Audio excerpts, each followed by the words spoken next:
A question comes to you in English, and for 1 second you know the answer. Then your mind becomes crowded.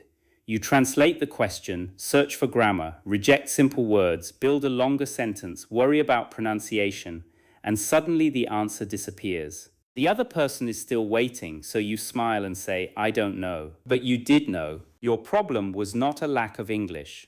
Your problem was that too many mental steps stood between your idea and your voice. In this lesson, you will learn how to remove those steps and train your mind to respond in English more naturally. You will not chase perfect sentences or impossible speed. You will build automatic speaking through useful phrases, direct thinking, listening, repetition, and realistic daily practice. Stay until the final chapter, because there you will combine everything into one simple system you can begin using today. Chapter 1. Why overthinking stops your English. You are standing in a shop when someone asks, "Can I help you?" You understand the question immediately. You only want to say that you are looking for a black jacket. But instead of answering, your mind begins working. Should I say, I look for a jacket? No, perhaps it should be, I am looking for a jacket. Should I say black jacket or a jacket in black? Is looking the right verb? Before you finish checking the sentence, several uncomfortable seconds have passed. Then you say, no thank you. You walk away without asking for what you needed. This is what overthinking does. It turns a simple communication task into a difficult grammar test. The important truth is that your mind is not slow. It is simply trying to complete too many jobs at the same time. You are thinking about meaning. You are translating. You are selecting vocabulary. You are checking grammar. You are judging your pronunciation. You are imagining the other person's reaction. You are trying to avoid embarrassment. Your brain has limited attention. When every part of your attention is busy checking and judging, there is little attention left for communication. Automatic English begins when some of these tasks no longer require so much conscious effort. Think about how you speak your first language. You usually do not choose every word carefully before speaking. You do not analyze every verb. You focus mainly on the message. Someone asks, "Where are you going?" The answer appears because you have heard and used that type of sentence thousands of times. You do not need thousands of grammar explanations to create automatic English. You need repeated contact with useful language in meaningful situations. Let us look at a simple example. Someone asks, "How was your weekend?" An overthinking learner may try to create a complete and impressive answer. My weekend was enjoyable because I spent a considerable amount of time with my family, and we participated in several relaxing activities. That sentence may be correct, but it is not necessary. A natural answer could be, "It was good.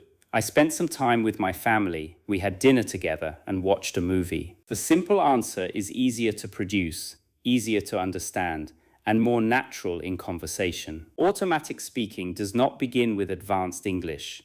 It begins with available English. Available English means the words and phrases you can use without a long search. You may understand the word exhausted, but perhaps very tired appears faster. Use very tired. You may know the phrase, "I would be grateful if you could assist me," but "could you help me" appears faster. Use the shorter phrase. Strong communication is not a competition to use the most difficult language. It is the ability to express meaning clearly at the right moment. A learner named Hassan had studied English for several years. He could complete grammar exercises accurately, but during conversations he became silent. He believed his problem was vocabulary, so he memorized more words. His vocabulary grew, but his speaking did not. The real problem was that he did not trust simple English. When someone asked, "What do you think about the new schedule?" Hassan wanted to give a professional answer. He searched for words such as efficient, inconvenient, and productivity. While searching, he lost his chance to speak. His teacher gave him one rule: begin with the simplest true sentence. The next time someone asked about the schedule, Hassan said, "I do not like it." Then he added, "It starts too early." Then, "I travel for almost an hour, so it is difficult for me." His English was simple, but his opinion was clear. That experience taught him something important. He did not need to prepare the full answer before beginning. He only needed a clear first sentence. You can practice this by using the 3-second start. Ask yourself a common question. What did you do today? Give yourself 3 seconds to begin. Do not complete the whole answer inside your mind. Start with one simple sentence. I worked most of the day, then continue. I had 2 meetings in the morning. After lunch, I finished a report. I was tired, so I came home early. The first sentence opens the door. The details can come after. Try another question. What kind of food do you like? Start quickly. I really like spicy food. Then add, I often eat rice dishes and grilled chicken. I also enjoy trying food from different countries. Do not judge the answer while speaking. Finish the message first. You can review your grammar later. This separation is important. There is a time for speaking, and there is a time for correction. When you mix them together, fluency becomes difficult. During speaking practice, focus on expressing the message. Afterward, choose 1 or 2 useful corrections. Suppose you said, yesterday I go to the market and buy vegetables. You communicated successfully. After finishing, correct it. Yesterday I went to the market and bought vegetables. Repeat the corrected sentence 3 times. Do not spend 10 minutes criticizing yourself.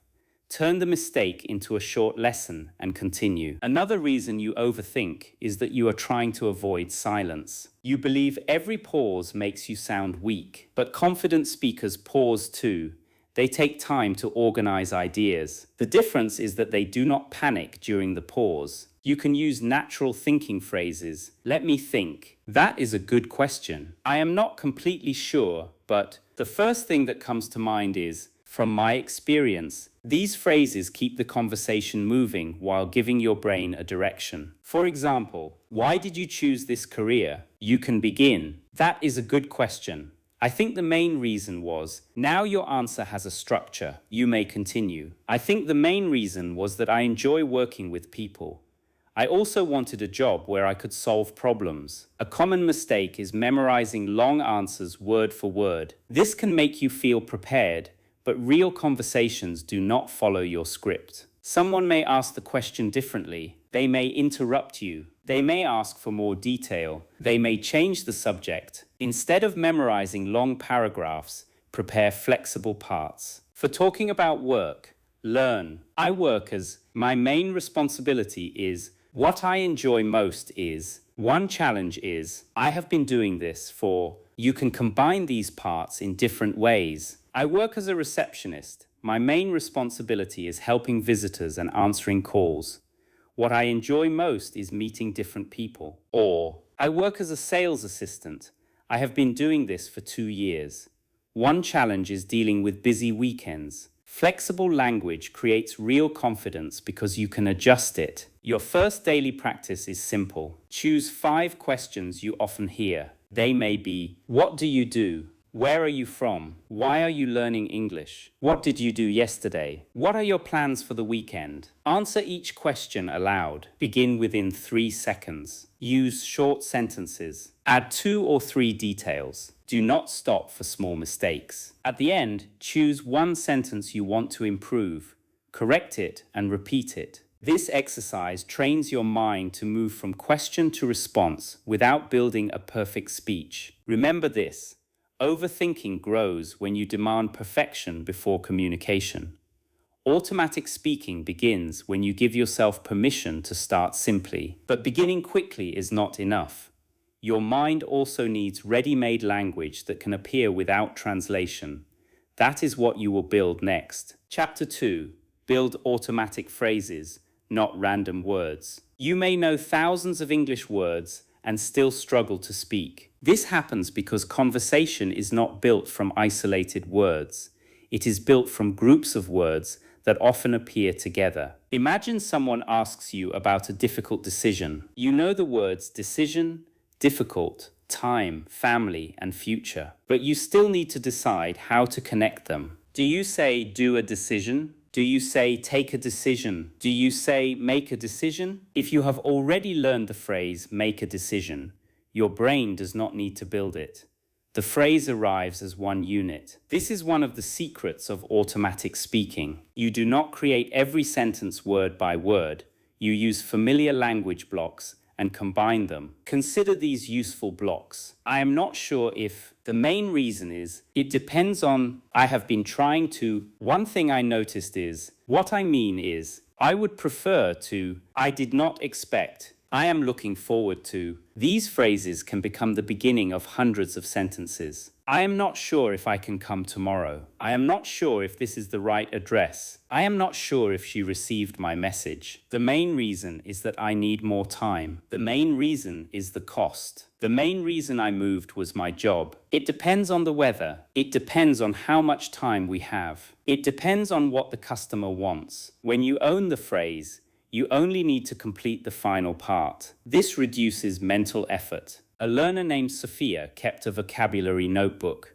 She wrote words such as opportunity, improve, responsibility, and experience. She understood them when reading, but they rarely appeared during conversation. She changed the way she took notes. Instead of writing opportunity, she wrote, I had the opportunity to. This is a good opportunity to. Instead of writing responsibility, she wrote, my main responsibility is, I am responsible for. Instead of writing experience, she wrote, I have experience in. From my experience. Soon she was not only recognizing vocabulary, she was using it. You should organize phrases by communication purpose. Do not collect random expressions simply because they sound interesting. Collect language that helps you do something. For giving an opinion, I think, in my opinion, the way I see it, from my experience, I would say, for explaining a reason. The main reason is, this is because. One reason for that is, that happened because. For agreeing,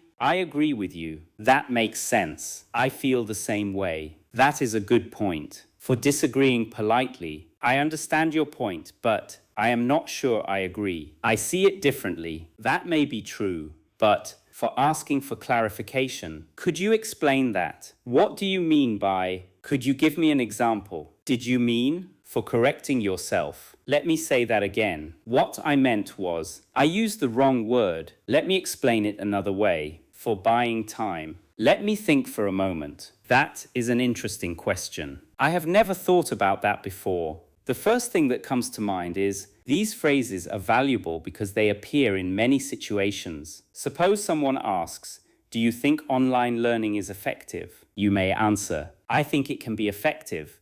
The main reason is that learners can study at their own speed. However, it depends on the person because some people need more direct support. Notice how the answer is built from familiar blocks. I think the main reason is, however, it depends on. You did not invent the structure during the conversation. You filled a structure you already knew. This does not make your English robotic. Every language uses common patterns.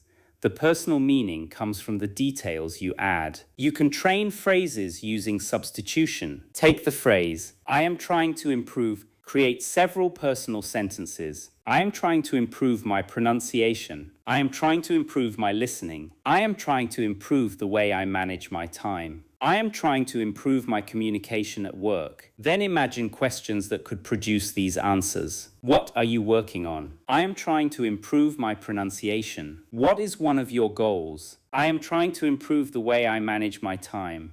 Now the phrase is connected to real conversation. Use the same method with. One thing I find difficult is speaking on the phone. One thing I find difficult is remembering names. One thing I find difficult is explaining technical problems. One thing I find difficult is staying calm during interviews. The more situations you connect to a phrase, the more flexible it becomes. Another powerful method is phrase recycling. When you learn a useful phrase, do not use it only once. Use it during several days. Suppose this week's phrase is, I am getting used to. On Monday, I am getting used to my new schedule. On Tuesday, I am getting used to speaking English every morning. On Wednesday, I am getting used to the weather here. On Thursday, I am getting used to working with a larger team. On Friday, I am getting used to making phone calls in English. The phrase becomes familiar through repeated personal use. You can also build situation packs. A situation pack is a small group of phrases for one common situation. For ordering food, I would like, could I have? Does this contain, could you leave out? Could we have the bill, please? For a phone call, I am calling about, could I speak to, could you repeat that? Let me write that down. Thank you for your help. For work meetings, I would like to add something. My main concern is, could you clarify that point? I agree with the general idea. What is the next step? For asking directions, excuse me, how can I get to, is it within walking distance? Should I take the bus? Which stop do I need?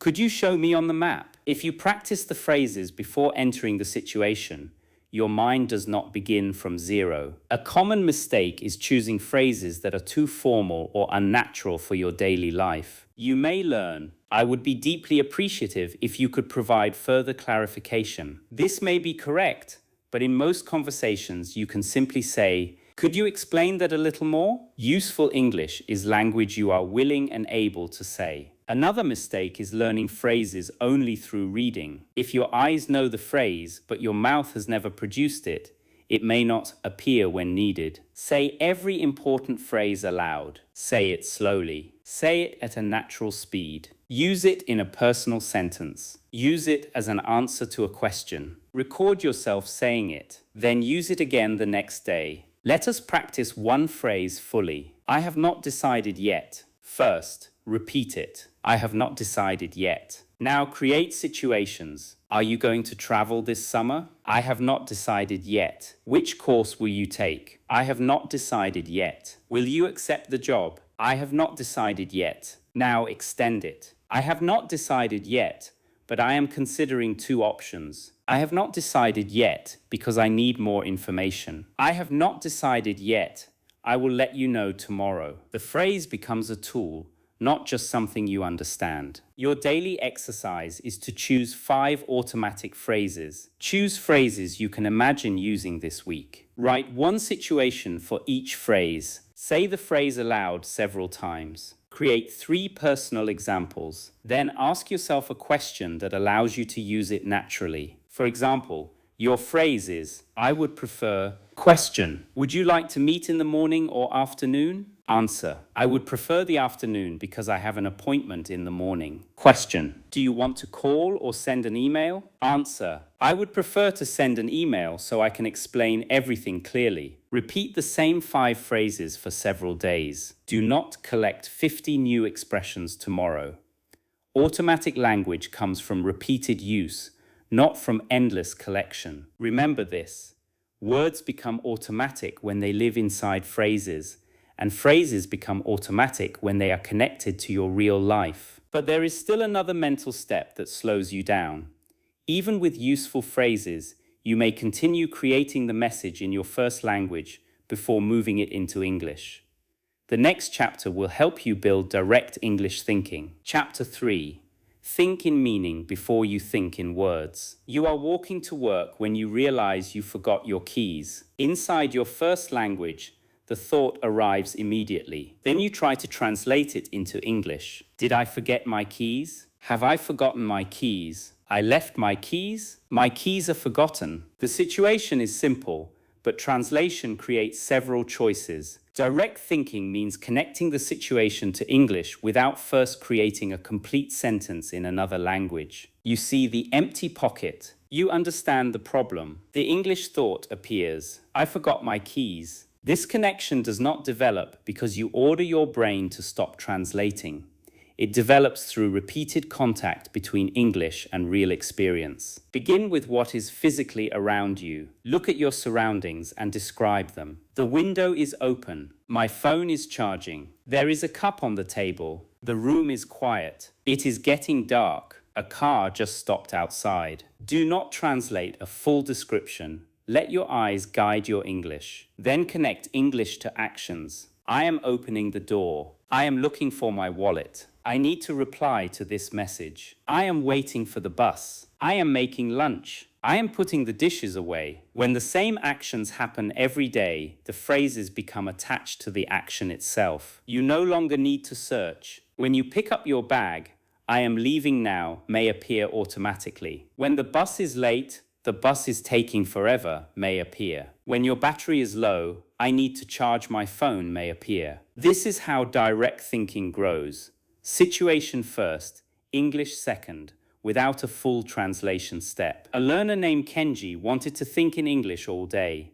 He tried to translate every thought from morning until night. After 20 minutes, he was mentally tired. His thoughts were too complex, and he did not know enough English to express all of them. He concluded that thinking in English was impossible. Then he changed his goal. Instead of thinking in English all day, he created short English moments. While preparing breakfast, he used English. While walking to the station, he used English. Before sleeping, he described his day in English. These moments were simple and connected to repeated routines. After several weeks, certain phrases began appearing naturally. I am in a hurry. I forgot to bring. I need to stop at the shop. I hope it does not rain. Today was busier than usual. He did not force them. They had become connected to familiar situations. Choose one daily routine as your first English thinking zone. Your morning is a good place to start because the actions are predictable. When you wake up, I am still tired. What time is it? I need to get up. I slept well. I did not sleep enough. While getting ready, I need a clean shirt. Where did I put my shoes? I am running late. I have enough time. I should leave in 10 minutes. During breakfast, I am not very hungry. The coffee is too hot. I need to buy more milk. I will eat something later. You may use the same sentences many times. That is good. Repetition turns them into automatic thoughts. The next step is to describe plans. What do I need to do today? I need to finish a report. I have a meeting at 11. I should call my sister. I need to buy groceries after work. Then describe decisions. Should I walk or take the bus? I will take the bus because it is raining. Should I answer this now? I will reply later when I have more time. Choices are useful because they train question and answer thinking. Ask yourself small questions. What am I doing? What do I need? Where am I going? How do I feel? What happened? What will I do next? Then answer simply. What am I doing? I am looking for a document. What do I need? I need the customer's address. How do I feel? I am a little nervous because I have a presentation. What will I do next? I will review my notes. This resembles real conversation because you move from a question to an answer. You can also connect English to your senses. What can I see? I can see people waiting outside. What can I hear? I can hear someone talking in the next room. What can I smell? I can smell fresh bread. What does it feel like? The water feels cold. This keeps your thinking grounded in immediate meaning. Now consider more complex thoughts. Suppose you want to think, I am disappointed because I expected the meeting to lead to a clear decision, but everyone continued discussing the same problems. This may be too difficult to produce quickly. Break the thought into simple parts. The meeting was disappointing. We did not make a decision. Everyone kept talking about the same problems. I expected a clearer result. The idea remains complete, but you express it through manageable sentences. A major skill in direct thinking is simplification. You do not need to translate the exact shape of the original thought.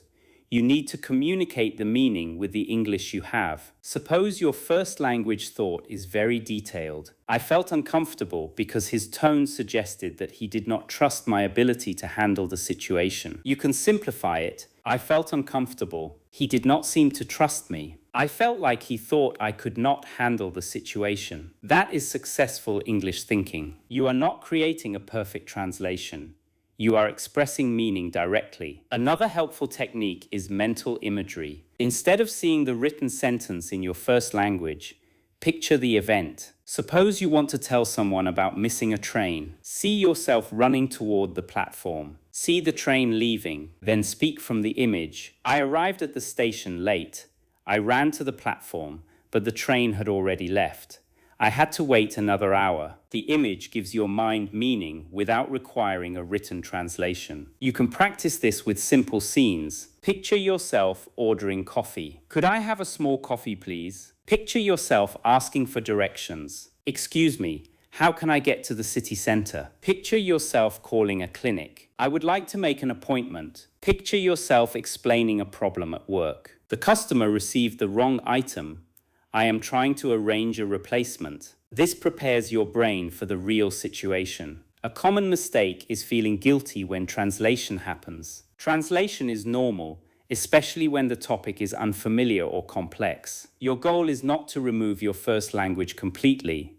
Your goal is to reduce unnecessary translation in familiar situations. If you are discussing a technical issue, you may still translate. If you are saying, "I need some water," you should gradually be able to say it directly. Build direct English around your daily life first. Another mistake is trying to think with vocabulary that is far above your speaking level. Use words you can control. Instead of, "I am experiencing significant fatigue," think, "I am very tired." Instead of, "I must acquire additional information," think, "I need more information." Simple English is faster because the path is familiar. Your daily exercise is a 10-minute English zone. Choose one repeated part of your day. During those 10 minutes, describe actions, objects, feelings, plans, and decisions. Ask yourself questions and answer them. When you do not know a word, explain it with simpler language. If you forget kettle,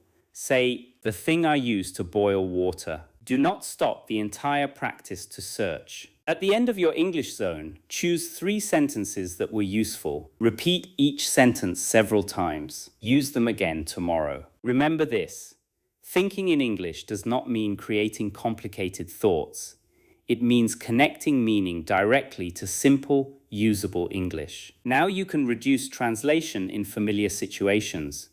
But direct thinking becomes much stronger when your ears regularly receive natural English patterns. In the next chapter, you will train listening in a way that supports automatic speaking. Chapter 4.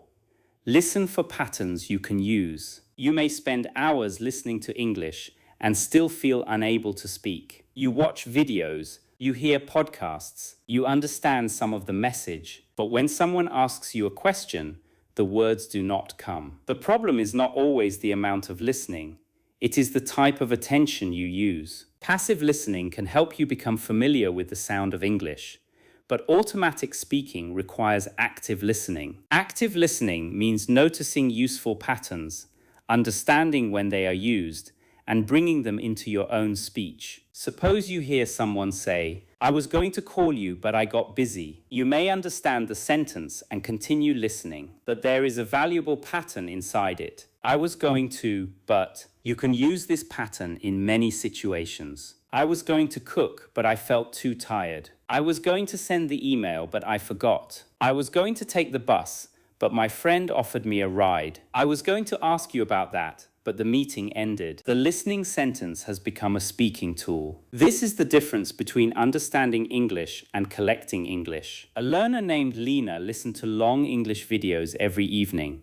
She was proud that she could follow the main idea, but her speaking remained limited. She changed one habit. Instead of listening to an entire hour without stopping, she selected a short section of 2 minutes. She listened once for meaning. She listened again and wrote 3 useful phrases. Then she repeated the phrases aloud and created personal examples. In one recording, she heard, "I did not realize it took longer than expected. I ended up..." She practiced, "I did not realize the shop closed at 6. I did not realize we had already met. The journey took longer than expected. The meeting took longer than expected. I ended up staying home. I ended up buying the cheaper option." Within a few weeks, phrases from her listening began appearing during conversations. The language was no longer only entering her mind, it was leaving through her voice. Use a 4-stage listening method. First, listen for the general meaning. Do not stop at every unknown word. Ask, who is speaking? What are they talking about? What happened? What is the main point? Suppose you hear,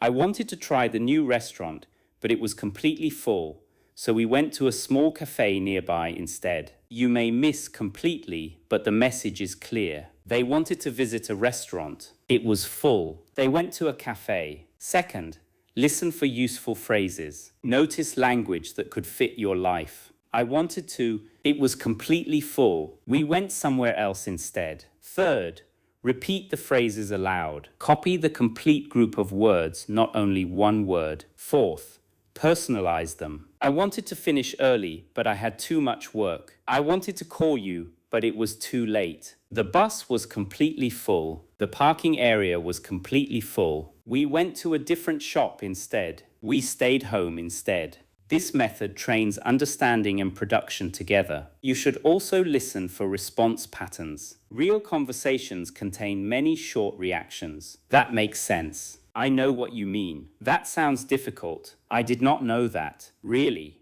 What happened? That is good to hear. I am sorry to hear that. These small phrases help you sound connected to the conversation. Without reactions, you may understand everything but remain silent while the other person speaks. Imagine someone says, I started a new job last week. You can respond, that is great.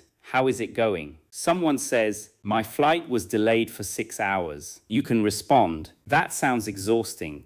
What did you do while you waited? Someone says, I am thinking about moving to another city. You can respond, really? What made you consider that? These reactions do not require long preparation. When they become automatic, they give you time and help the conversation flow. Another important skill is listening for the stressed words. English speakers do not give equal strength to every word. In the sentence, I need to finish the report before Friday. The strongest words may be need, finish, report, Friday. The smaller grammar words move more quickly. When you listen for important words, you understand the message more easily. Suppose someone says quickly, could you send me the updated file when you get a chance? You may not hear every sound clearly, but you catch send, updated file, when you get a chance. The request is clear. Strong listening does not mean hearing every letter. It means staying connected to meaning. A common mistake is stopping mentally when one word is unknown. The speaker says, the meeting has been postponed until Thursday. You do not know postponed, so your mind stops. But perhaps you also hear meeting until Thursday and the speaker's explanation. Keep listening. Context may show that the meeting was moved. After the sentence finishes, you can ask, do you mean the meeting is now on Thursday? That is a strong communication strategy. Another mistake is using subtitles in your first language during every listening session. Your eyes may understand the translation while your ears receive less attention. Try this order. Listen without subtitles. Listen with English subtitles. Listen again without subtitles. The first listen trains your ears to search for meaning. The second helps you notice missed language. The third confirms what you learned. You do not need to use long recordings. 30 seconds to 2 minutes is enough for focused practice. Short material allows repetition. Repetition is not boring when your goal is automaticity. On the first listen, you understand. On the second, you notice. On the third, you repeat. On the fourth, you predict. On the fifth, you use the language yourself. The same audio becomes more valuable each time. You can also use prediction before listening. Before a restaurant conversation, think of phrases you may hear. What would you like? Are you ready to order? Would you like anything else? Is that for here or to go? Before an interview, tell me about yourself. Why do you want this position? What are your strengths? Can you give me an example? Before a hotel check-in, do you have a reservation? May I see your identification? How many nights will you be staying? Breakfast is served from. Prediction prepares your brain to recognize patterns faster. Your daily listening practice can take 15 minutes. Choose a short recording that you mostly understand. Listen once without stopping. Explain the main message in simple English. Listen again and choose 3 useful phrases. Repeat each phrase several times. Create 2 personal examples for every phrase, then give a short spoken summary of the recording. For example, the speaker is talking about a problem at work. A customer received the wrong order. The speaker contacted the delivery company and arranged a replacement. The problem was solved the next day. Do not worry if your summary is simpler than the original. You are training your brain to turn input into output. Remember this: listening supports automatic speaking when you do more than understand. You must notice, repeat, personalize, and reuse. The next step is physical. Your mind may know the phrase, but your mouth still needs to produce it smoothly. In the next chapter, you will train English through shadowing and controlled repetition. Chapter 5: Make English comfortable in your mouth. A sentence can feel clear inside your mind and still feel difficult when you say it. You know the words, you understand the grammar, but your mouth moves slowly. The sentence comes out in separate pieces. You stop in the middle because the sound feels unfamiliar. This happens because speaking is not only mental, it is physical. Your lips, tongue, jaw, breathing, and voice need repeated practice with English. When you first drive a car, every action requires attention. You think about the mirror, the brake, the road, the steering wheel, and the speed. After enough practice, many actions become automatic. Speaking works in a similar way. At first, you think about every sound and every word. With repetition, common phrases become easier to produce as complete units. Shadowing is one of the best ways to train this. Shadowing means listening to a short sentence and speaking with or just after the speaker. You copy the rhythm, stress, connection, and emotion. Suppose the sentence is, "I did not expect it to be so difficult." First, listen carefully. Do not speak yet. Notice how the sentence moves. Which words sound stronger? Perhaps expect, difficult. Listen again, then repeat after the speaker. "I did not expect it to be so difficult." Do not try to copy every detail perfectly. Follow the general rhythm. Repeat it several times, then personalize it. "I did not expect the test to be so difficult." "I did not expect the conversation to be so difficult." "I did not expect finding an apartment to be so difficult." Now, the sentence is not only a sound exercise, it is useful language. A learner named Ahmed spoke very carefully. He pronounced every word separately because he wanted to avoid mistakes. A simple sentence sounded like this: "I need to ask you a question." The words were correct, but the speech felt slow and uncomfortable. He began practicing complete phrases. "I need to ask you a question. Could you give me a minute? I am not sure about that. I will let you know tomorrow." He listened to natural examples and repeated each sentence as one message. After several weeks, the gaps became smaller. He did not force himself to speak quickly.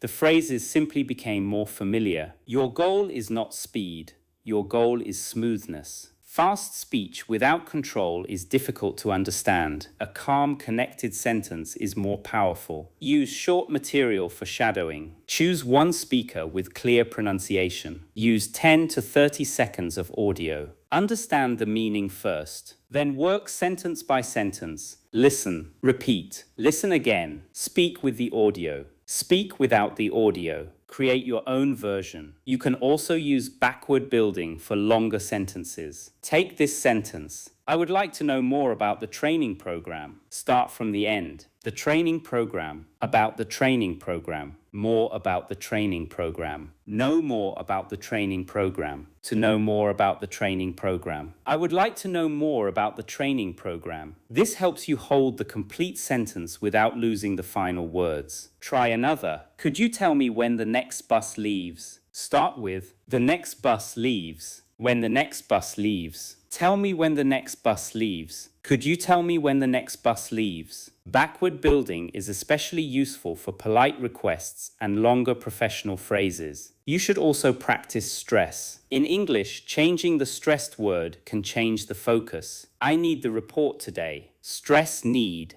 and the necessity becomes important. I need the report today. Stress report, and you clarify what you need. I need the report today. Stress today, and the deadline becomes important. You do not need to analyze every sentence deeply, but notice which word carries the message. This makes your speech clearer. Practice emotional tone too. Say, "I cannot believe that happened." Say it with surprise. Say it with disappointment. Say it with excitement. Say it quietly. The words stay the same, but the meaning changes through your voice. Automatic communication includes emotional expression.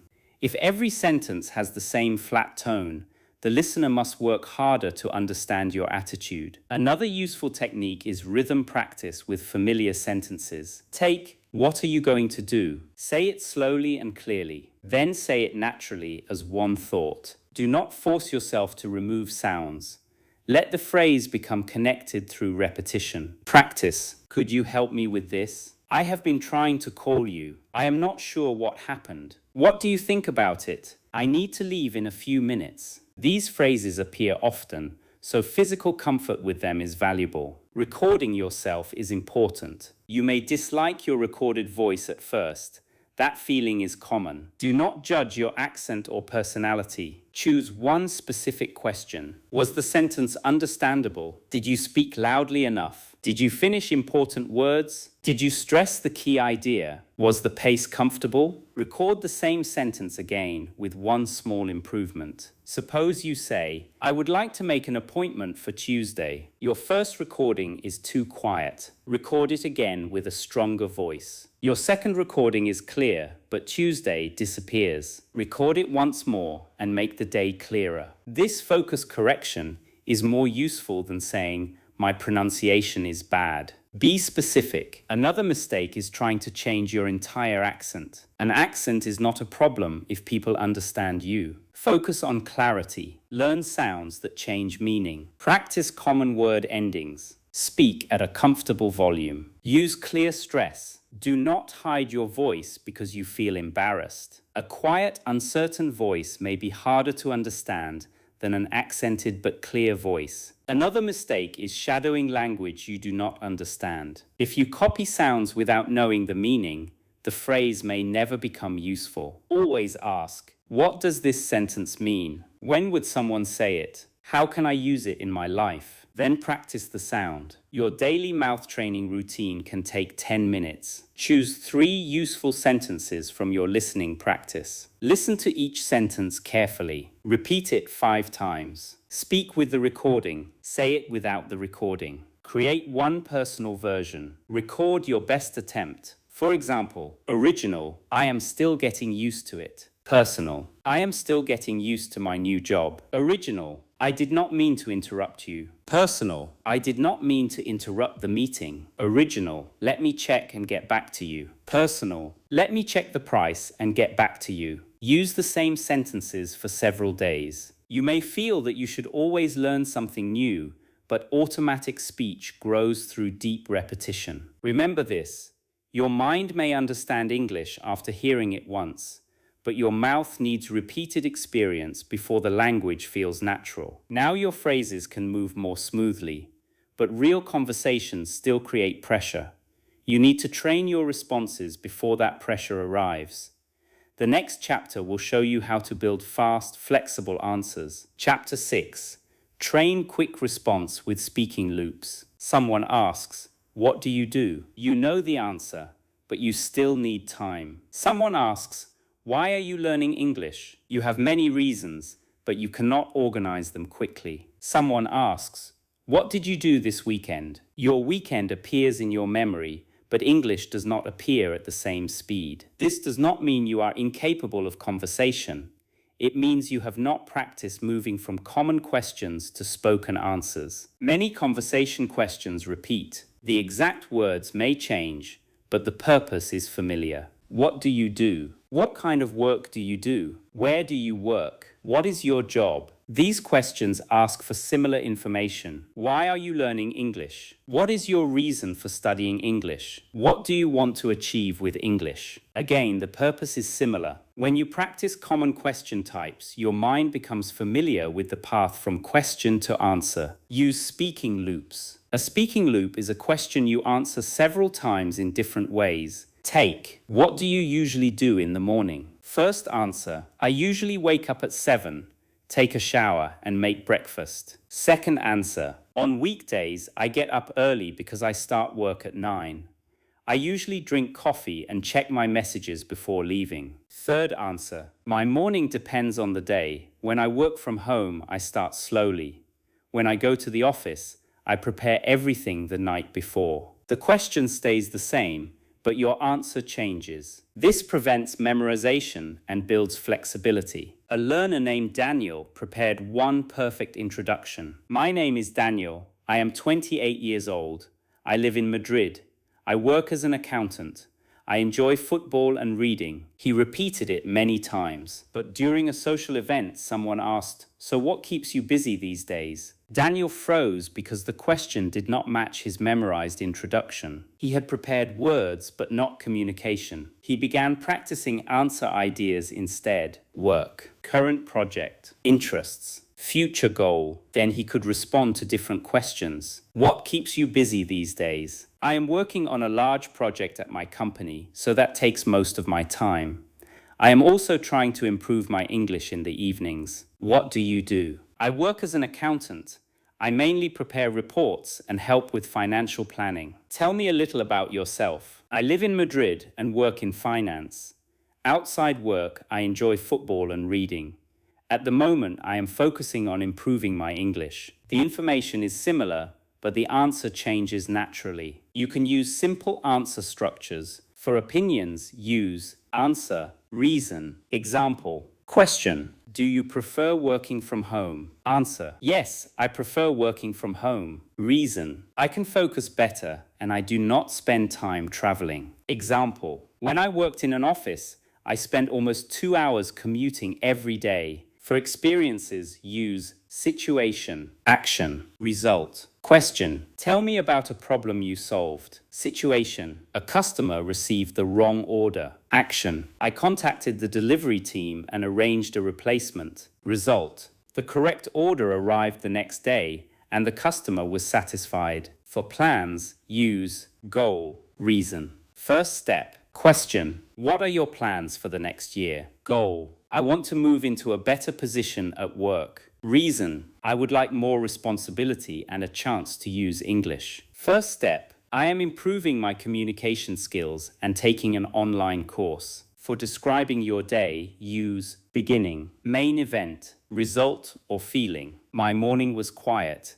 In the afternoon, I had an important meeting with a new client.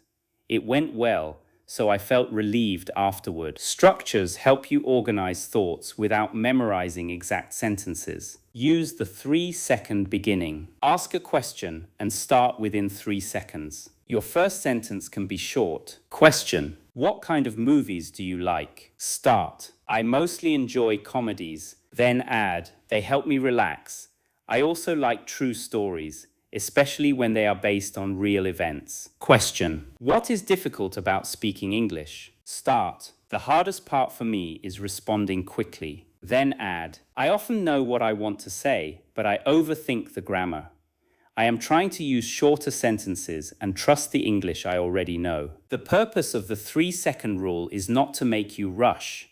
It teaches you to begin before your inner critic takes control. You can speak slowly after starting. Another important speaking loop is question, answer, detail, return question. Someone asks, "What do you usually do after work?" You answer, "I usually go home and relax." Add a detail. Sometimes I go for a walk if the weather is good. Return a question. What about you? This makes your response conversational. Try another. Have you traveled abroad? Yes, I have visited Turkey. I went there with my family 2 years ago, and we stayed for a week. Have you ever been there? Another. Do you like your job? Yes, I do. I enjoy working with customers, although some days are stressful. What do you enjoy most about your work? Many learners practice giving answers but not returning the conversation. Asking a related question reduces pressure and creates connection. You also need practice with follow-up questions. Listen for one detail in the other person's sentence. They say, "I started a new course last month." You ask, "What are you studying?" They say, "I visited my brother this weekend." You ask, "Does he live nearby?" They say, "I am preparing for an interview." You ask, "What kind of job is it?" They say, "I have been very busy." You ask, "What has been taking most of your time?" Follow-up questions do not need to be clever.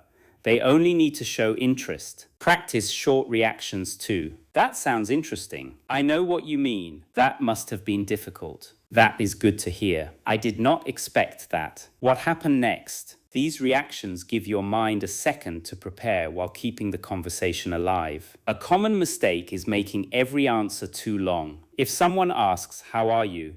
you do not need a 5-minute explanation. "I am good, thanks. It has been a busy morning, but everything is going well." Then return the question. How are you? Communication includes knowing how much information fits the moment. Another mistake is answering with only one word. Do you like the city? Yes. Did you enjoy the event? Yes. Are you busy this weekend? No. The answers are correct, but they give the other person nothing to continue with. Add one small detail. Yes, I like the city. It is busy, but there are many interesting places. Yes, I enjoyed the event.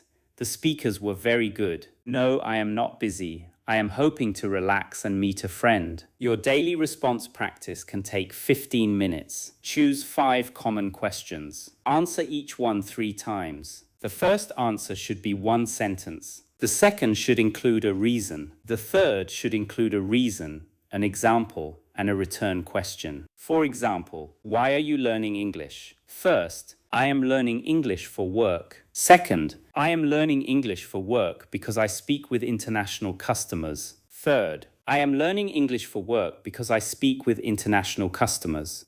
I want to feel more confident during meetings and phone calls.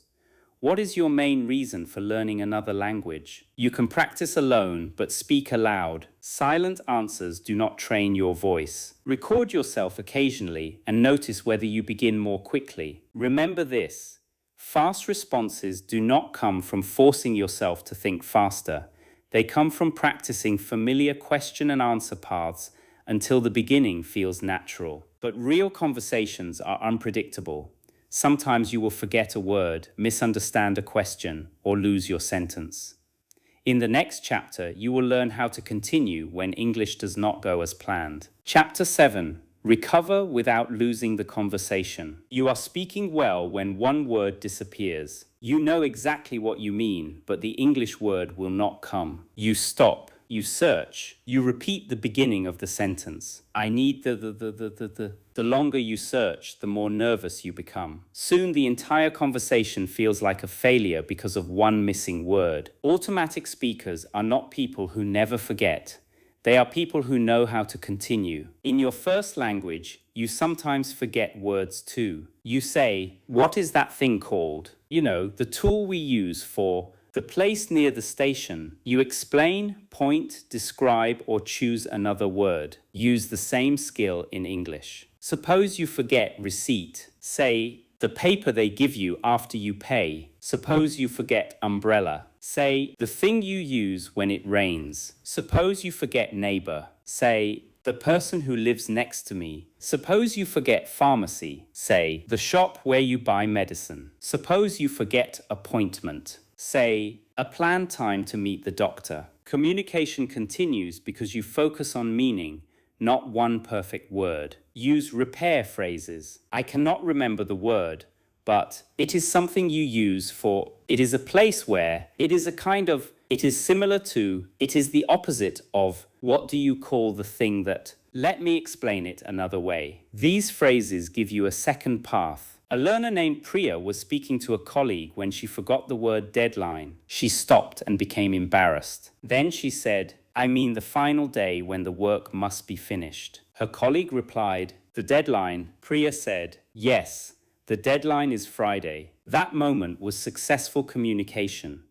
She also remembered the word more strongly because it was connected to a real need. You can train this skill before a real conversation. Choose an object and describe it without saying its name. For example, it is a small machine you use to take pictures. A camera. It is a place where people borrow books. A library. It is something you put on your phone to protect the screen. A screen protector. It is a person who repairs pipes. A plumber. Then practice abstract words. What is patience? It is the ability to stay calm when something takes time. What is confidence? It is the feeling that you can handle a situation. What is a habit? It is something you do regularly, often without thinking. What is a deadline? It is the final time when something must be completed. This exercise develops flexibility. You should also know how to repair a sentence. Perhaps you begin, I have lived here since 3 years. You notice the mistake. You can say, let me say that again. I have lived here for 3 years. Then continue. Perhaps your message becomes confusing. My manager told me that the report, because yesterday the customer, stop, say, let me start again. Then use simpler sentences. The customer complained yesterday. My manager asked me to prepare a report about the problem. Restarting is not failure.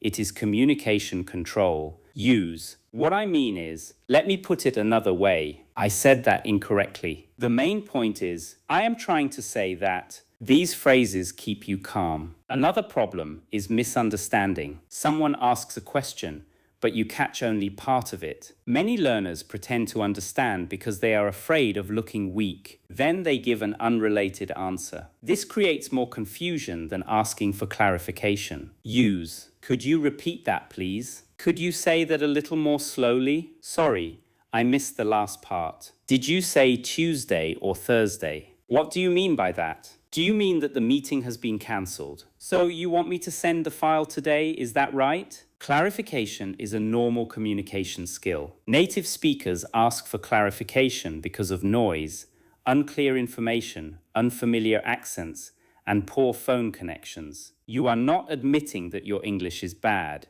You are making sure the message is correct. You also need to become comfortable with partial understanding. Suppose someone says, the delivery has been delayed because the distribution center is experiencing a temporary technical problem. You may not understand distribution center or temporary, but you understand delivery, delayed, technical problem. You can confirm, so the delivery will arrive later than expected. The answer may be yes. You used the meaning you understood. Another useful strategy is summarizing. After someone gives instructions, say, let me make sure I understood. First, I complete this form.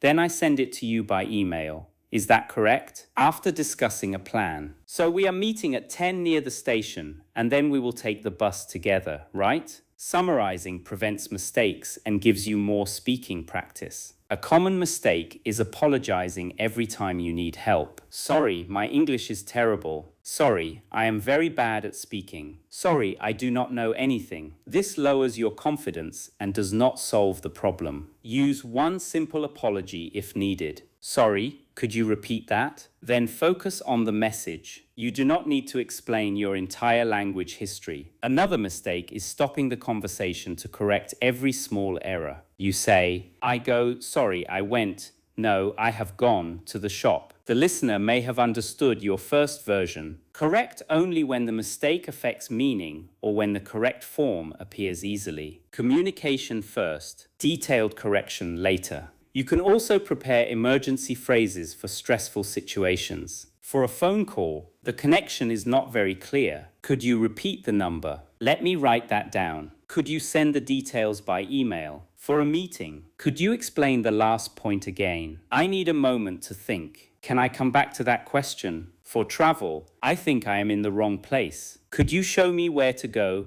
Does this bus stop near the airport? For a shop, I do not know the exact name, but it is something used for, do you have something similar? Could you show me another size? Prepared repair language gives you safety. When you know that you can recover, you are less afraid to speak. Your daily exercise is called continue, do not stop. Choose 5 words from your daily life. Pretend you forgot each word. Explain it in English without using the word. Then practice 3 repair phrases. I cannot remember the word, but what I mean is, let me explain it another way. Finally, tell a short story and deliberately restart one sentence. For example, yesterday I went to meet a friend. We planned to eat at a new restaurant, but it was, let me say that again.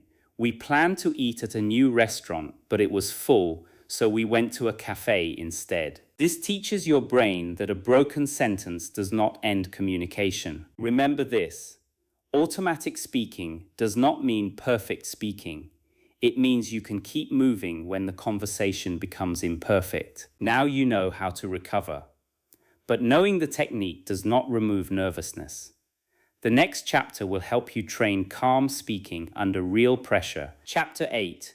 Build confidence through small speaking risks. Confidence does not arrive before you speak. It grows because you speak. Many learners wait for a future moment when they will feel ready. They imagine that after learning more grammar, more vocabulary, and better pronunciation, fear will disappear. But fear often remains because it is not only about English. It is about being seen, heard, and judged. The only way to become more comfortable with speaking is to have speaking experiences that your brain can survive and learn from. This does not mean forcing yourself into the most difficult situation immediately. It means taking small, controlled risks. A learner named Omar understood English well, but avoided speaking at work. During meetings, he had ideas. He sometimes wrote them in his notebook, but he never shared them. He believed he needed to sound professional. One day, he decided on a smaller goal. He would say one sentence during each meeting. He prepared. I think the second option is more practical. When the moment came, his heart was beating quickly, but he said the sentence. Nobody laughed. His manager asked, "Why do you think so?" Omar answered, "Because it will take less time, and we already have the equipment." The conversation continued. That small experience changed his belief. He learned that he could speak while nervous. The fear did not disappear first. The action came first. Build a speaking ladder. At the bottom, choose activities that feel safe. Talking to yourself, reading aloud, repeating phrases, recording a private voice message, answering questions alone, then move slightly higher, sending a voice message to a trusted friend, speaking with an online language partner, asking a shop employee a simple question, making a short phone call, giving one comment in a meeting, then move to more challenging situations, joining a group conversation, giving a presentation, attending an interview, speaking with several fluent speakers. Do not jump from silent practice to a difficult public presentation and then decide that speaking is impossible. Build evidence gradually. Your brain needs repeated proof that you can handle discomfort. Choose a clear success measure. Do not define success as "I spoke without mistakes." Use a better measure. "I communicated my main idea." "I asked one question." "I continued after forgetting a word." "I used a phrase I had practiced." "I stayed in the conversation for 2 minutes." "I spoke even though I felt nervous." These are real victories. Suppose you order food and say, "I want chicken sandwich." A more natural phrase is, "I would like a chicken sandwich," but the employee understands you. You communicated. Later, practice the improved version. Do not turn a successful interaction into a failure because one article was missing. This attitude matters because your brain remembers emotional meaning. If every conversation becomes evidence that you are bad at English, you will avoid speaking. If every conversation becomes evidence that you can communicate and improve, confidence grows. You should also prepare for predictable situations. Preparation reduces mental pressure. Before a phone call, write your opening. "Hello, I am calling about my appointment." Prepare likely questions. "What is your name?" "What time is your appointment?" "Would you like to change the date?" Prepare clarification phrases. "Could you repeat the time?" "Did you say Monday morning?" Before a meeting, prepare one opinion. "I think we should wait until we have more information." Prepare one question. "What is the expected deadline?" Prepare one agreement phrase. "That makes sense to me." Before a social event, prepare. How do you know the host? What do you do? Have you been here before? What do you like to do in your free time? You cannot predict the full conversation, but you can prepare the entry points. Another important skill is calming your body. When you feel nervous, your breathing becomes shallow. Your voice becomes quiet. Your mouth becomes dry. Your thoughts become faster. Before speaking, breathe out slowly. Relax your shoulders. Place both feet on the ground. Choose your first sentence, then begin. You do not need to remove the nervous feeling. You only need enough calm to communicate. Speak slightly more slowly than your fear wants you to. Nervous learners often rush because they want the conversation to finish. Rushing creates more mistakes and makes pronunciation less clear. Use short sentences. Pause between ideas. Look at the listener. Finish your thought. Calm speech sounds more confident than fast, uncertain speech. You should also prepare for mistakes emotionally. Say to yourself, I may forget a word. I may need to restart. I may ask the person to repeat. That is part of the conversation. When the mistake happens, it will feel less surprising. A common mistake is comparing yourself with fluent speakers. You hear someone speaking quickly and think, I should sound like that. But you do not know their history. They may have used English for 10 years. They may live in an English-speaking country. They may have practiced for thousands of hours. Your goal is not to copy their speed today. Compare yourself with your earlier self. Could you answer one more question than last month? Can you speak for 2 minutes instead of 30 seconds? Can you ask for clarification more calmly? Can you use phrases without translating? These are meaningful improvements. Another mistake is avoiding all uncomfortable conversations. Avoidance gives short-term relief. You feel safe because you did not make a mistake, but your brain learns. Speaking English is dangerous. Escaping protects me. The next situation becomes more frightening. Small action teaches the opposite. I felt nervous, but I communicated. That lesson reduces fear. Use one uncomfortable action each day. It should feel challenging but possible. Ask someone a short question. Send a voice message. Speak for 1 minute without stopping. Call a business and ask about opening hours. Say one sentence in a meeting. Introduce yourself to someone. Do not choose the hardest action.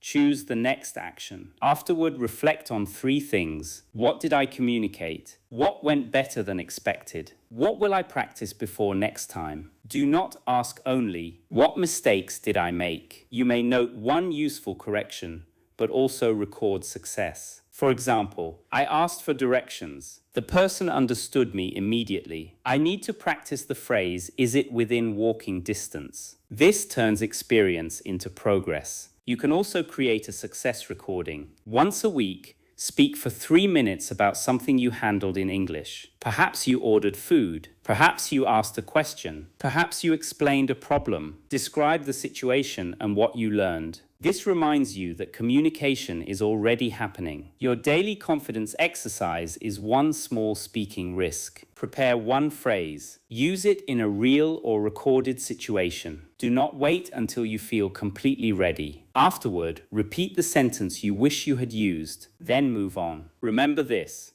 confidence is not the feeling that nothing will go wrong. It is knowing that you can continue even when something does. You now have the mental tools to speak under pressure. But automatic English also depends on what surrounds you every day. In the next chapter, you will turn ordinary routines into speaking practice without making your life feel like one long lesson. Chapter 9. Create an English environment that makes you speak. You do not need to move to another country to create more English in your life. You do not need to study for 5 hours every day. You need regular contact with English that leads to action. Many learners create an English environment that is full of input but empty of speaking. They change their phone language. They watch English videos. They follow English pages. They listen to English music. These things can help, but automatic speaking requires output. Your environment should remind you to use English, not only receive it. Begin with daily triggers. A trigger is a normal activity connected to one small English action. When you make coffee, describe what you are doing. When you get on the bus, think 3 sentences in English. When you open your laptop, say your plan for the next hour. When you finish work, summarize your day. When you prepare for bed, answer one English question. The routine already exists. You attach English to it. This makes practice easier because you do not need to create a separate study event every time. A learner named May struggled with consistency. She planned long English sessions, but work often left her tired. She would study for 1 hour on Monday, then nothing for 4 days. She changed to trigger practice. While getting dressed, she described her plans. During lunch, she listened to one short recording. On her way home, she repeated 3 phrases. Before sleeping, she recorded a 1-minute summary of her day. Each action was small, but together they created daily contact. After several months, she was speaking more regularly than when she tried to study for long periods. Choose 5 triggers from your day. Morning alarm, breakfast, journey to work, lunch break, returning home, cooking, exercise, preparing for sleep. Attach a simple English action. Morning alarm, say 3 plans for the day. Breakfast, describe what you are eating and how you feel. Journey, listen to a short dialogue and repeat 1 sentence. Lunch break, answer 1 common question aloud. Returning home, summarize what happened. Cooking, describe actions and ingredients. Before sleep, record 1 minute about the best and hardest parts of the day. These actions build English into your life. You can also use labels carefully. Some learners place English labels on every object: door, table, chair, window. This may help at the beginning, but objects are more useful inside phrases. Instead of only door, practice. Open the door, close the door. Someone is at the door. I forgot to lock the door. Instead of only window, the window is open. Could you close the window? I am sitting near the window. The room is brighter with the window open. Language lives in situations. Use reminders in English. Call the dentist. Buy milk after work. Send the report before 3. Ask about the new schedule. Charge your phone. These reminders connect English with action. You can write your shopping list in English. Rice, eggs, bread, toothpaste, laundry detergent. But go 1 step further. Before shopping, say, I need to buy rice, eggs, and bread. I also need toothpaste, but I am not sure which brand to choose. During shopping, the bread is on the next aisle. This one is too expensive. I will buy the smaller package. After shopping, I found everything except the detergent. Ordinary tasks become speaking material. You can also create 1 weekly speaking theme. A theme gives direction to your listening, phrases, questions, and self-talk. Week 1, morning routines. Week 2, work communication. Week 3, travel. Week 4, food and restaurants. Week 5, family and relationships. Week 6, opinions and decisions. Week 7, phone calls. Week 8, interviews. Suppose the theme is work communication. Your listening practice includes a workplace dialogue. Your phrases include, I am working on it. I will finish it by, I need more information. Could you clarify the deadline? I will get back to you. Your questions include, what do you do? What are your main responsibilities? What do you enjoy about your job? What is 1 challenge you face? Your free speaking includes describing a normal workday. The theme creates repetition from different directions. This is more powerful than studying unrelated topics every day. Create an English corner, but keep it simple. Choose 1 notebook or digital note for useful phrases. Do not fill it with hundreds of words. Organize it by situation: work, travel, phone calls, social conversation, problems, opinions. Under each situation, keep a small number of phrases you are actively practicing. For example, under work, I am still working on it. I should be able to finish by Friday. I need to check 1 more detail. Could you send me the latest version? I will let you know if anything changes. Use these phrases in spoken examples. Review them during the week, then replace only the ones that have become easy. You can also create question cards. Write 1 question on each card or note. What did you do today? What are you looking forward to? What is something you want to improve? What was the last problem you solved? What do you usually do when you feel stressed? What is 1 place you would like to visit? Choose 1 card during a daily trigger and answer aloud. This removes the problem of deciding what to practice. Another powerful environmental habit is recording voice messages to yourself. Do not write everything. Speak, record your plans, your opinions, a description of your day, a summary of something you watched, an explanation of a problem, a practice phone call. You can listen later, but do not analyze every recording. Choose one each week and notice progress. Do your sentences connect more naturally? Are your pauses shorter? Are you using phrases you practiced? Can you explain more detail? Use evidence, not feelings alone. Some days you may feel that your English is getting worse because you notice more mistakes. In reality, noticing more may mean your awareness is improving. A common mistake is creating an English environment that is too difficult. You change every device, watch advanced news, read complicated books, and follow fast speakers. Soon English feels exhausting. Your environment should be challenging enough to help, but simple enough to continue. Use content you can mostly understand. Choose phrases you can use. Keep daily actions short. Another mistake is filling every free moment with English. Rest matters. Your brain needs time to process. You do not need to listen from morning until night. 2 or 3 focused practice periods may be more useful than 10 hours of background sound. Quality matters. Action matters. Repetition matters. Use the environment to make practice automatic, not stressful. Your daily environmental practice is to choose 3 triggers. For example, after breakfast, speak about your plans for 2 minutes. During your journey, repeat 3 phrases from one short recording. Before sleep, answer 1 question and summarize your day. Follow the same triggers for 1 week. Do not change the system after 1 day. Let the routine become familiar. Remember this: an English environment is not a room filled with English words. It is a life filled with small moments where English is used for real meaning. You now have all the main parts: simple speaking, useful phrases, direct thinking, active listening, mouth training, response practice, recovery skills, confidence, and daily triggers. In the final chapter, you will combine them into one complete plan for automatic English. Chapter 10.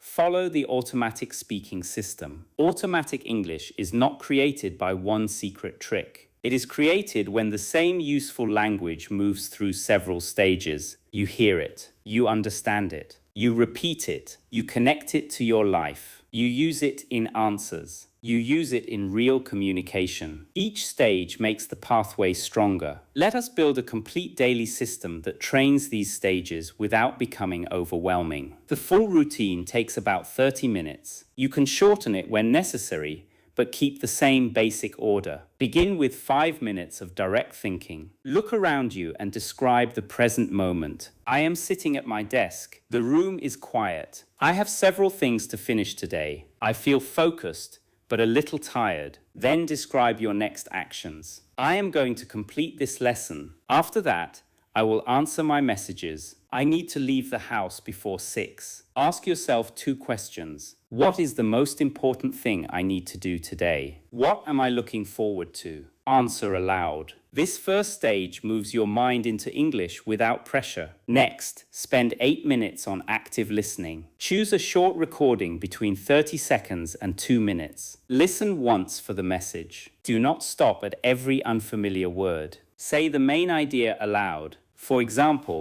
the speaker is explaining why he changed jobs. Listen again. Choose 3 useful phrases. Perhaps, I had been thinking about, I realized that it was the right time to. Repeat the phrases. Then create personal examples. I had been thinking about taking a new course. I realized that I needed more practice. It was the right time to make a change. This stage gives you natural input and usable language. Next, spend 5 minutes shadowing. Choose 2 or 3 sentences from the recording. Listen carefully. Repeat after the speaker. Speak with the audio. Say the sentence alone. Record 1 attempt. Do not spend the full 5 minutes judging your accent. Focus on rhythm, clarity, and comfort. Next, spend 7 minutes on response loops. Choose 3 common questions related to the weekly theme. Suppose the theme is work. What do you do? What is the most difficult part of your job? What skill would you like to improve? Answer each question briefly, then answer again with more detail. Use one of the new phrases from your listening. What skill would you like to improve? I would like to improve my communication. I realize that I sometimes stay silent during meetings because I overthink my sentences. I am practicing giving shorter and clearer answers. This stage transforms input into personal communication. Finally, spend 5 minutes on free speaking. Choose one task. Summarize your day. Retell the listening story. Describe a future conversation. Give your opinion on a simple topic. Explain a problem and possible solution. Speak without stopping for 5 minutes. When you forget a word, explain around it. When a sentence becomes confusing, restart. When you need time, use a thinking phrase. This final stage combines everything. Your 30-minute system is direct thinking, active listening, shadowing, response loops, free speaking. The order matters because each step prepares the next one. You begin with easy personal English. Then you receive new language. Then you train your mouth. Then you answer structured questions. Then you speak freely. On busy days,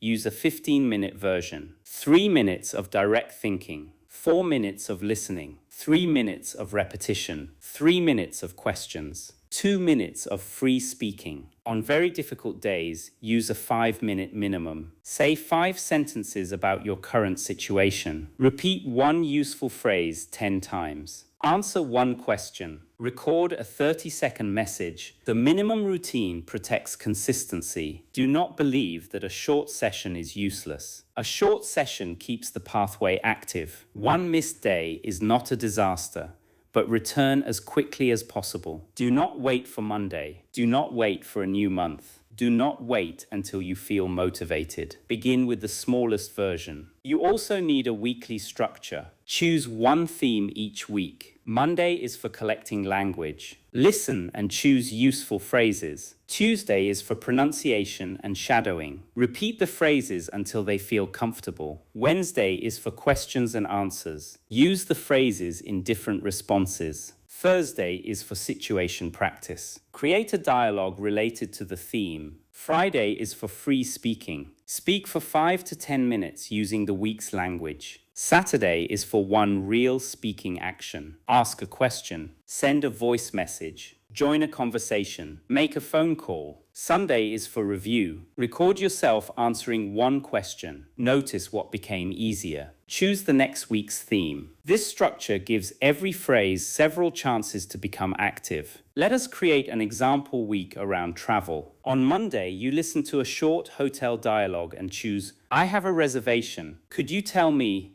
is breakfast included? On Tuesday, you shadow the sentences. I have a reservation under the name, could you tell me what time breakfast starts? Is breakfast included in the price? On Wednesday, you answer travel questions. Where would you like to travel? What do you usually prepare before a trip? Have you ever had a problem at a hotel? On Thursday, you practice a check-in conversation. Good evening.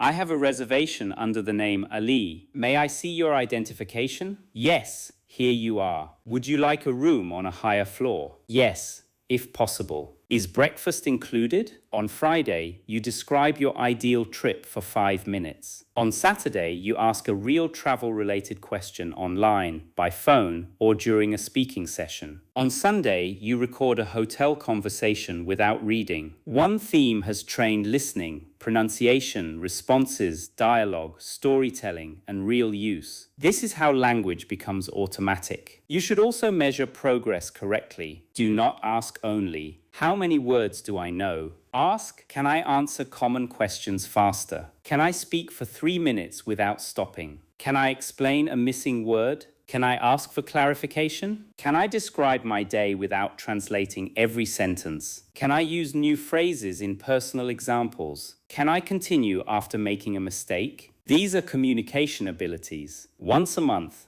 record yourself answering the same 3 questions. Tell me about yourself. Why are you learning English? What did you do last weekend? Keep the recordings. After 1 month, your changes may be small. After 3 months, you may notice fewer long pauses, more complete answers, better pronunciation, calmer delivery, more useful phrases, less translation, more confidence when restarting. Recordings show progress that daily feelings may hide. Keep a correction system too. After free speaking, Do not correct everything. Choose 3 points. 1 grammar correction, 1 pronunciation improvement, 1 useful phrase you needed. Suppose you said, I am working here since 2 years. Correction, I have been working here for 2 years. Pronunciation improvement, practice working here as 1 connected phrase. Needed phrase, I recently took on more responsibility. Repeat these points during the next session. Do not turn every practice session into a list of failures. Correction should guide your next action. You also need to protect yourself from method hopping. You watch 1 video about shadowing and follow it for 3 days. Then you find a vocabulary method and replace everything. Then you download a new application. Then you begin another course. Your system never has enough time to work. Choose 1 structure and follow it for at least 4 weeks. You can improve small parts, but do not rebuild the whole routine every few days. Automaticity needs repetition. Repetition may feel less exciting than discovering a new method, but it creates results. During these 4 weeks, expect uneven progress. Some days English will feel easy. Some days you will feel slow. Some conversations will go well. Some will feel uncomfortable. This does not mean the system has stopped working. Language performance changes with sleep, stress, topic, confidence, and energy. Measure the direction over weeks, not 1 day. You should also accept that automatic English is different in different situations. You may speak comfortably about your daily routine, but struggle with politics. You may handle a restaurant conversation easily, but feel nervous in a meeting. This is normal. Automatic language is built situation by situation. Choose the situations that matter most in your life. If you work with international customers, practice customer conversations. If you plan to travel, practice travel English. If you want to make friends, practice small talk and follow-up questions. If you are preparing for interviews, practice professional answers. Do not wait until your English is automatic in every possible topic. Build useful areas first. Most importantly, continue speaking before you feel perfect. Use simple sentences. Trust familiar phrases. Ask for time when needed. Explain missing words. Restart confusing ideas. Listen for meaning. Respond with what you know. Automatic speaking is not a magical moment when your mind becomes completely empty of effort. It is a gradual change. The pause becomes shorter. The useful phrase appears faster. The translation becomes less necessary. The fear becomes easier to manage. The conversation lasts longer. Your voice becomes more familiar to you. One day you answer a question and realize afterward that you did not translate it. That moment is not an accident. It is the result of many small speaking experiences. Begin today with 1 30-minute session. Do not spend another hour searching for the perfect method. Choose 1 short recording. Collect 3 phrases. Repeat them. Answer 3 questions. Speak for 5 minutes. Then return tomorrow and repeat the process. Remember this: English becomes automatic when you stop treating it only as information to study and begin using it as a tool to think, respond, explain, and connect. The next time someone asks you a question in English, do not wait for a perfect answer to appear. Begin with the simplest true sentence. Add 1 detail. Use a familiar phrase. Ask a question back. Let the conversation move. Your fluency will not be built in 1 dramatic moment. It will be built through small sentences spoken again and again until your mind finally stops asking for permission. Choose 1 question today and answer it aloud for 2 minutes. Share in the comments what you will practice. Subscribe for more practical English guidance and return tomorrow to continue training. You do not become a natural English speaker by waiting until you are ready. You become ready every time you speak.